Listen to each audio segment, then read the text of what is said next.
thousands of years, man observed the rising and setting sun, the cycle of seasons, the fixed stars, and those he called wanderers or planets.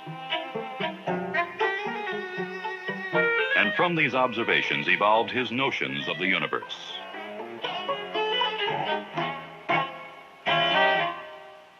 The naked eye extended its vision through instruments that saw the craters on the moon, the changing colors of Mars, and the rings of Saturn.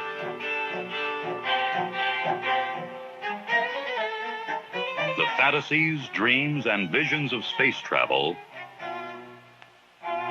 became the reality of Apollo.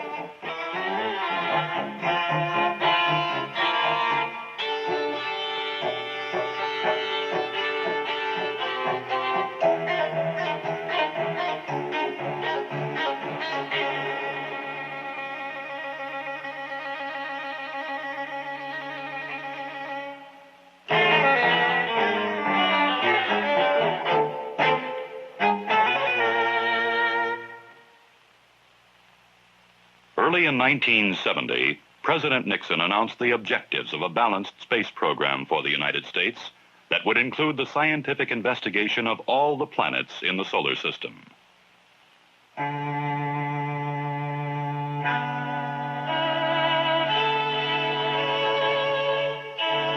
the 9 planets circling the sun, only the Earth is known to us at first hand. But observational techniques on Earth and in space have given us some idea of the appearance and movement of the planets and enable us to depict their physical characteristics in some detail. Mercury, only slightly larger than the moon, is so close to the sun that it is difficult to observe by telescope. It is believed to be one large cinder with no atmosphere and a day-night temperature range of nearly 1,000 degrees. Venus is perpetually cloud-covered. Spacecraft report a surface temperature of 900 degrees Fahrenheit and an atmospheric pressure 100 times greater than Earth's. We can only guess what the surface is like. Possibly a seething netherworld beneath a crushing, poisonous carbon dioxide atmosphere. Of Mars, the red planet, we have evidence of its cratered surface photographed by the Mariner spacecraft. In this painting of the planet, seen from its inner moon, dust storms sweep the rust-colored surface. Jupiter, nearly 500 million miles from the sun, is the largest of the planets, larger than 1,300 Earths. It outweighs all the other planets, moons, and debris in the solar system combined. Saturn, encircled by a halo of brilliant white rings, is the second largest planet and is twice as far away as Jupiter. In this rendering, Saturn is seen from its moon, Titan. Uranus is a pale blue-green ball 2 billion miles from Earth, traveling a great orbital arc in the intense cold and darkness of the outer solar system. Neptune is the farthest of the giant planets, so far from Earth that no features have ever been seen or photographed. Here, Neptune floats above Triton, one of its 2 moons. Pluto, nearly 4 billion miles away, is probably a snow-covered rock in the dim light of a remote sun. Only once every 175 years are the major planets, Jupiter, Saturn, Uranus, and Neptune, so aligned that a spacecraft can visit all 4 on a single flight. The last such planetary arrangement occurred in 1800, when Thomas Jefferson was elected president, and the development of the cotton gin stood at the forefront of American technology. The rare opportunity to probe these planets occurs in this decade, the 1970s, and will not recur until the middle of the 22nd century. Until the flyby of Mariner 4 in 1965, it was thought that Mars was much like the Earth. But the photographs of the Martian surface revealed that the planet was more like the moon. Later missions photographed more than 2,000 miles of craters. In fact, the famed canals, once believed by some to be the work of intelligent creatures, proved to be chains of craters.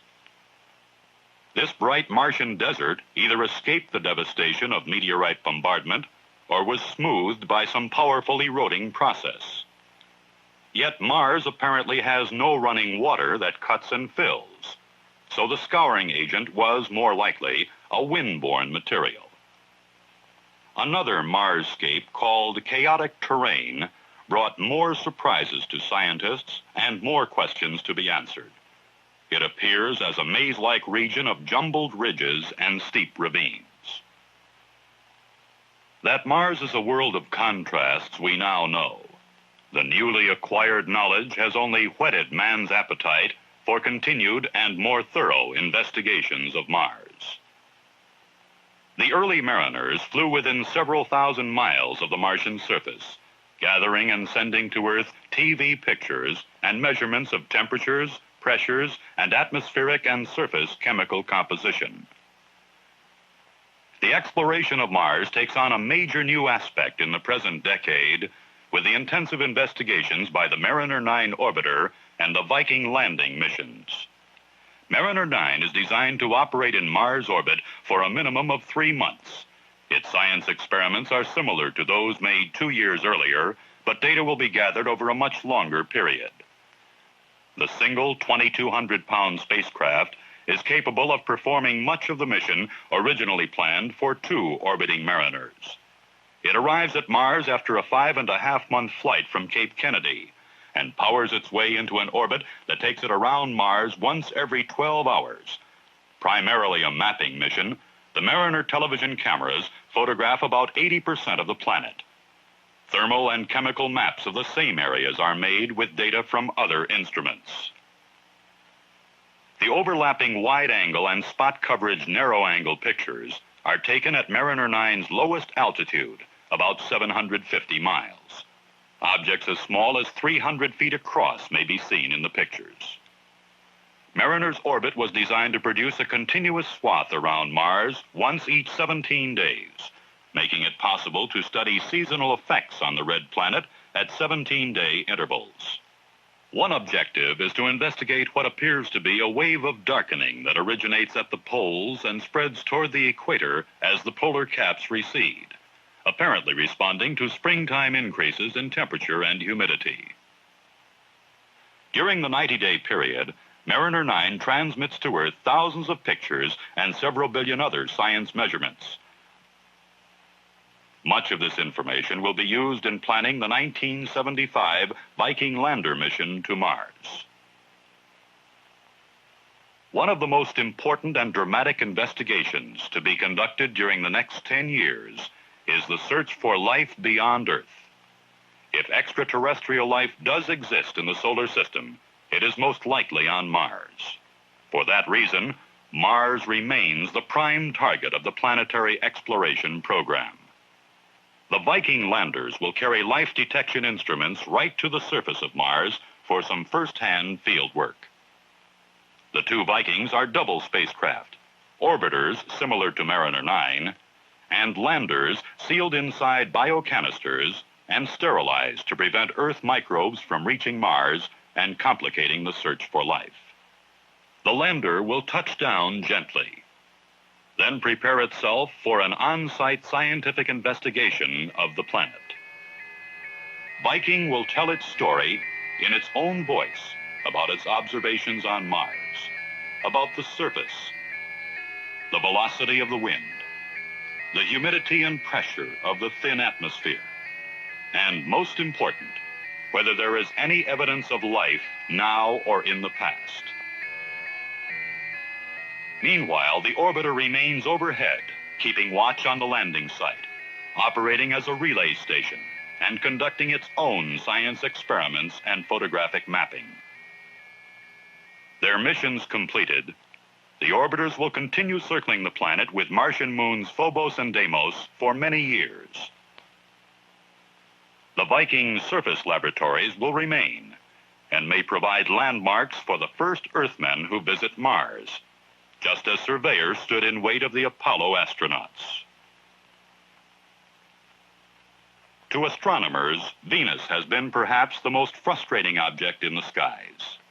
The most powerful telescope on Earth cannot penetrate the dense cloud cover that hides its surface features.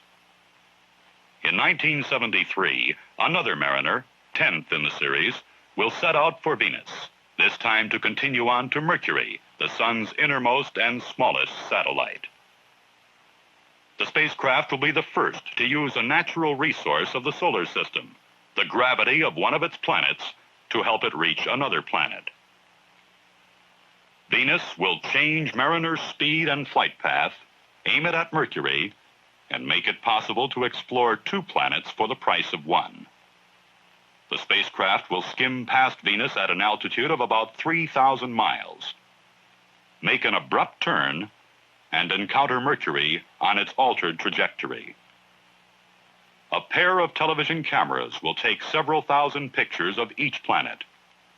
Both will be equipped with powerful telescopes. Other instruments will analyze the solar wind, a perpetual flow of low-energy particles from the sun producing a kind of interplanetary weather, high-energy charged particles that bombard the planets and vary in intensity as the sun rages and subsides, temperatures of the cloud tops at Venus, and the structure and composition of the planet's upper atmosphere.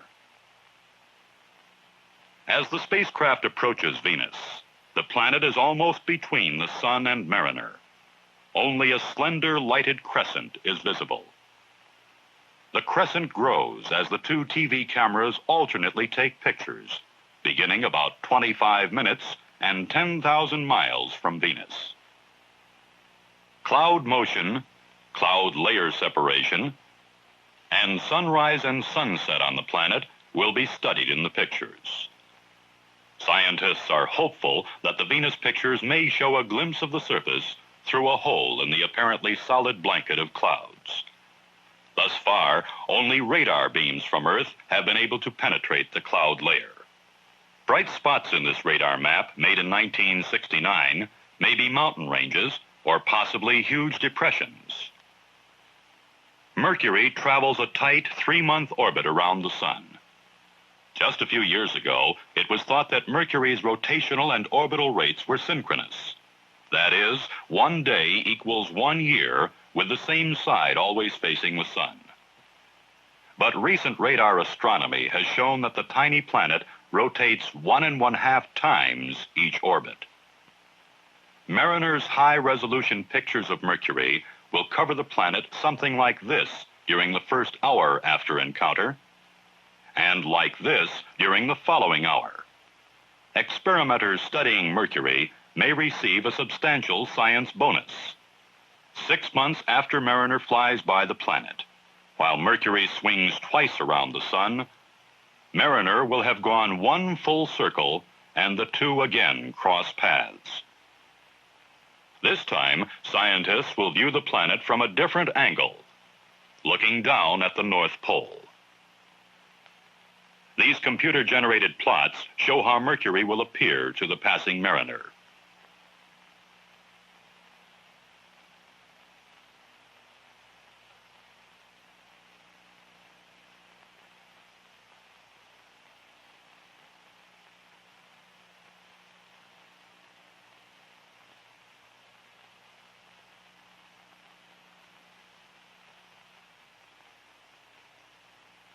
Early in this decade, the United States will make the first reconnaissance flights to Jupiter in a search for basic facts about the giant gas ball and some clues to the origin of the solar system. 2 spacecraft called Pioneers begin their long voyages in 1972 and 1973. 13 science experiments will study the uncharted regions of space beyond the orbit of Mars during the 600 to 900-day flights. The Pioneers will spend 6 months to a year crossing the asteroid belt, a vast no-man's land of space debris that orbits the Sun between Mars and Jupiter. The asteroid belt is 150 million miles wide. Several thousand asteroids are large enough to be assigned numbers, and some even names.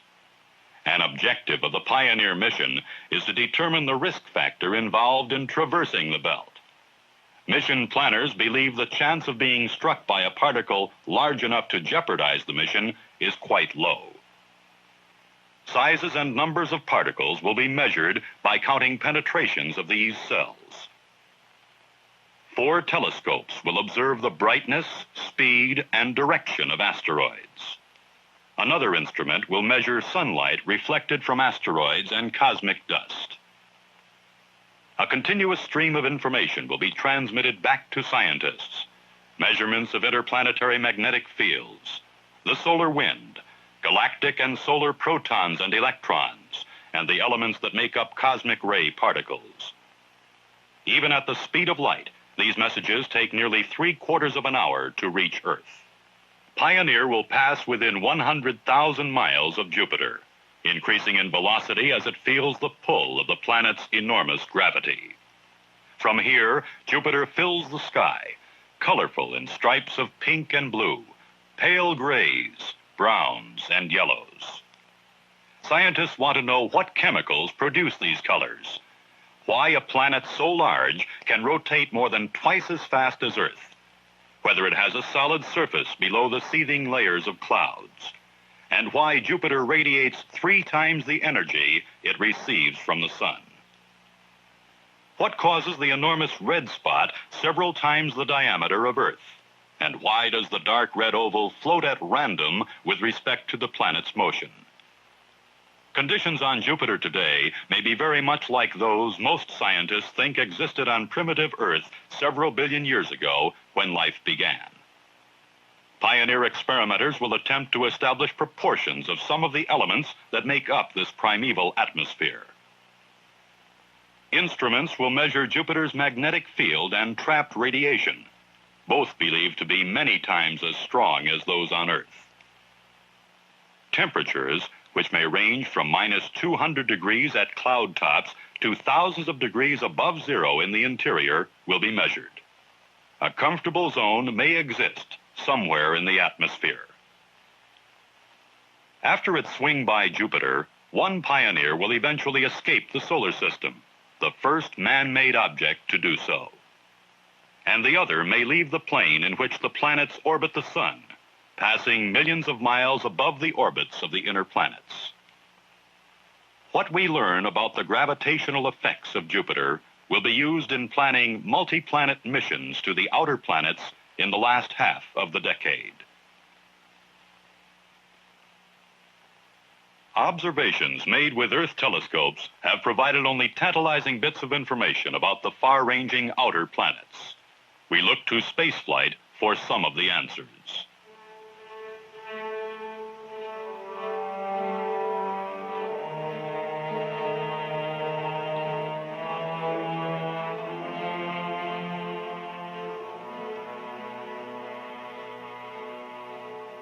Saturn is the only planet with rings. Why? When were they formed? Are the rings the remnants of a former Saturnian moon, or are they made up of tiny ice crystals? The thickness of the rings has been estimated to be anywhere from a few inches to a few miles. On Uranus, seasons of the year must be odd in the extreme. The planet's rotational axis is in the plane of its orbit around the sun, making Uranus appear to lie on its side. Each pole is in sunlight for 42 years, then remains in chill darkness during the other half of its 84-year orbit. Neptune is virtually unknown. It is about the size of Uranus, abides near the frigid edge of the solar system, and is circled by 2 moons. One, Triton, is almost as large as the planet Pluto. It has been suggested that Pluto may be an escaped moon of Neptune. Moons abound in the regimes of the outer planets. Jupiter alone has 12. 4 of them are large enough to have been discovered by Galileo's simple telescope and are called the Galilean satellites. They are Io, Europa, Ganymede, larger than the planet Mercury, and Callisto, larger than Earth's moon. Io is distinctly orange and appears to be brighter when it emerges from Jupiter's shadow than when it goes into eclipse.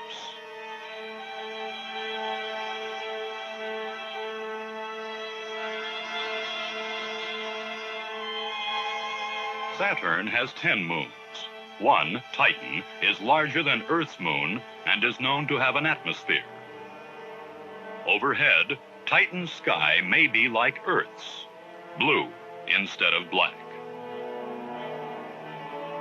Another Saturnian moon, Iapetus, could be the strangest of all. It varies in brightness as it orbits Saturn. 6 times brighter on one side of the planet than on the other. Why? No one can explain. If a spacecraft were launched from Earth directly to Neptune or Pluto, the journey would take 30 years. But there is an intriguing indirect way of getting to the most remote precincts of the solar system in less than 1/3 that time. Jupiter is the key. Its immense gravity adds momentum to a passing spacecraft, slinging it towards the next planet in a multi-planet tour. The spacecraft virtually steals a bit of energy from Jupiter, which will never be missed. Using this technique, engineers and scientists are planning missions to explore all of the outer planets during the 1970s and 1980s. These missions, each directed toward 3 planets so that all 5 outer planets will be visited, are called Grand Tours.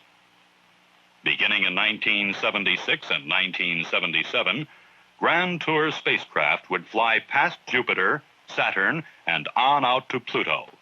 The complete trip would take about 9 years.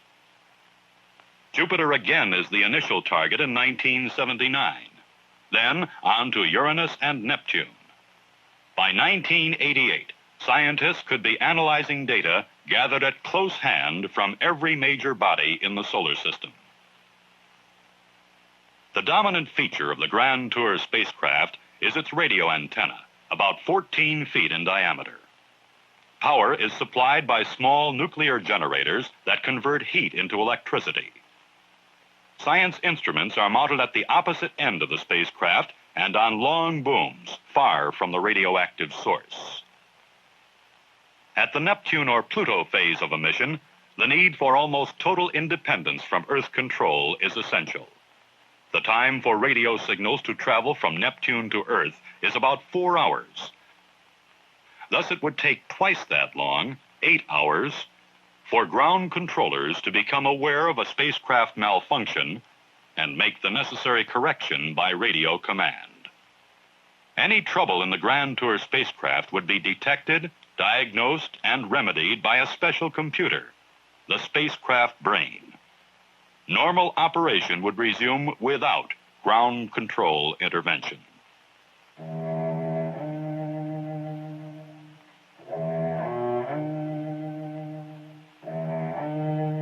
Besides satisfying the compelling urge of man to explore the unknown, exploration of the planets is returning information to help us better understand our own planet, Earth. How it began, how it is evolving, and how to maintain the delicate environmental balance which provides us such a comfortable home in space. Astronomers and cosmologists have estimated there may be as many as 100,000 other planetary systems, many similar to our own, among the stars of the Milky Way. Future generations will not lack for new worlds to explore. But our generation of the 1970s will have pointed the way.